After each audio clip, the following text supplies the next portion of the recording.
इस समाचार में हमको बात करनी है दार्द शिन ट्राइब के बारे में। ये न्यूज़ भी आने वाले अपकमिंग जितने आपके डे वन के कॉम्पिटिटिव एग्जामिनेशन हैं उसके लिए काम की है, and specially UPSC civil services 2026 के प्रीलिम्स में या फिर और भी जो यूपीएससी के दूसरे एग्जामिनेशंस होते हैं वहाँ पर यहाँ से क्वेश्चंस पूछे जा सकते हैं।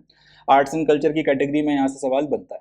तो दार्द शिन ट्राइब के बारे में बात करनी है इस न्यूज़ में। पहला सवाल तो ये कि करनी क्यों है, तो जवाब यह है कि रिसेंटली इस ट्राइब के प्रिजर्वेशन, इसके कल्चर को कंजर्व करने के को लेकर ये कम्युनिटी जो है एफर्ट्स कर रही है, एंड काफ़ी सीरियस एफर्ट जो है इनके कल्चर को, इनके ट्रेडिशंस को प्रिजर्व करने के लिए किया जा रहा है, जो अपने आप में काफ़ी ज़्यादा यूनिक है। इसको लेकर एक अच्छी खासी न्यूज़ जो है हिंदू में रिसेंटली पब्लिश हुई थी, और क्योंकि हिंदू में छप गई है इसका मतलब वो करंट अफेयर जो है अपने आप में इंपॉर्टेंट हो जाता है, इसलिए दार्द शिन ट्राइब के बारे में as a serious UPSC aspirant हमको पता होना जरूरी है। तो ये तो वजह हो गई कि आखिर दार्द शिन ट्राइब के बारे में पढ़ना क्यों।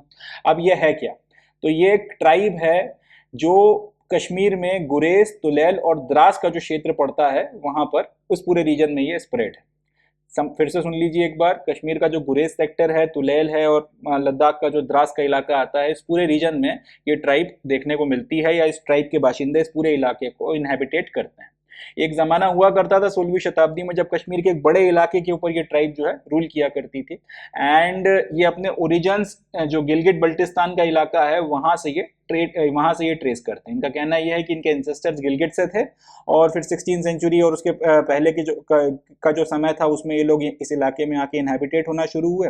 वक्त के साथ में कश्मीर वैली का एक बड़ा इलाका इन्होंने रूल किया, एंड फिर जैसा होता है किसी चीज़ का अगर एसेंट होता है तो डिसलाइन भी होता है, अल्टीमेटली वो डिसलाइन कर गए, एंड करते करते गुरेज, तुलैल और द्रास का जो सेक्टर है यहाँ पर ये कन्फाइन होकर रह गए। Their principal means of sustenance are farming, raising livestock and most recently tourism। तो जैसा कि है कश्मीर में जो आपका जीने का जो प्राइमरी जो एक माध्यम है जिसकी मदद से आप अपनी आजीविका चलाते हो, लगभग लगभग जो बाकी लोग करते हैं वही काम ये लोग कर रहे हैं कि फार्मिंग कर रहे हैं।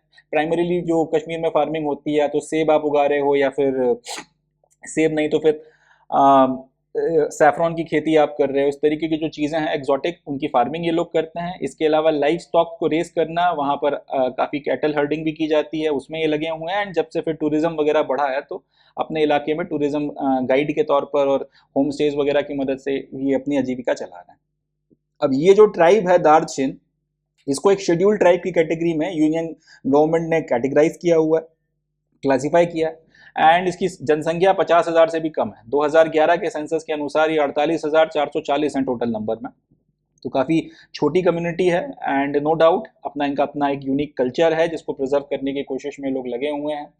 एंड जाहिर सी बात है, हर एक ट्राइब की तरह अगर इनका भी एक यूनिक कल्चर है, कस्टम है, तो उसको प्रिजर्व किया ही जाना चाहिए।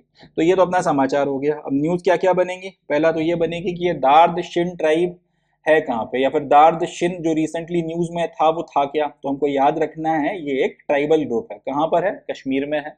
प्राइमरीली किस इलाके में देखने को मिलता है ये तो खैर नहीं पूछा जाएगा कि किस इलाके में मिलता है, बट फिर भी याद रखिएगा गुरेज, तुलैल, द्रास। एंड ये एक शेड्यूल ट्राइब के तौर पर जो है क्लासिफाइड है, एंड अपने कल्चर को बचाने के लिए लोग एफर्ट्स वगैरह कर रहे हैं। प्राइमरीली यही क्वेश्चन बनेगा कि दार्द शिन क्या है, या फिर दार्द शिन ट्राइब आपको किस इलाके में देखने के लिए मिलती है। और तो यहाँ से सवाल नहीं बनता, मगर स्ट्रेट एक क्वेश्चन यहाँ से ये आर्ट्स एंड कल्चर की कैटेगरी में पूछा जा सकता है। प्रिपेयर करना है, इंपॉर्टेंट है, और अच्छे से प्रिपेयर करना है। चलें, that's it from this news. Next news देखते हैं।